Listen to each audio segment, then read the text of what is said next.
They thought they were building their retirement dream home, but they say the dream became a nightmare, and now this couple is demolishing their house, saying it's not safe to live there anymore.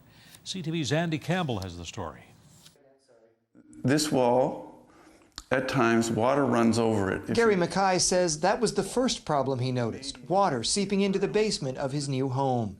That was 8 years ago, and MCKAY says a long list of problems soon developed. MCKAY says he brought in an engineer who identified numerous deficiencies and potentially unsafe conditions in some parts of the house. He explained how the end walls of the house didn't have the proper support to handle a snow load, which we've discovered is reality.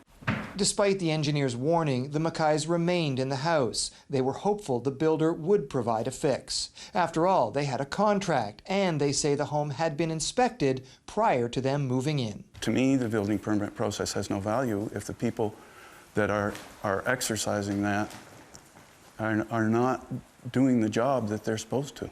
But there's been no fix, and the MCKAYs have refused to pay the balance of their bill. The case is now tied up in court with the next potential hearing in 2016.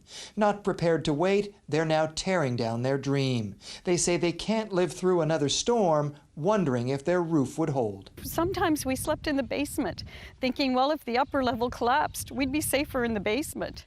Sometimes we went to my brother's place. The tax assessor comes, walks through the place, and says to me, your house is salvage and land value, and that's what we're being taxed on. And it says that on our tax document. The Regional Service Commission, which issued the building permit and inspected the finished product, wouldn't comment, saying the case is before the court.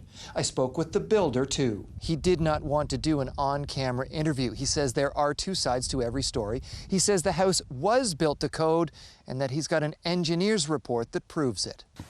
The MCKAYs say once this home is demolished, they'll build again. They say that will provide some resolution, but say they'll continue to fight for the money they spent on the first version of their dream.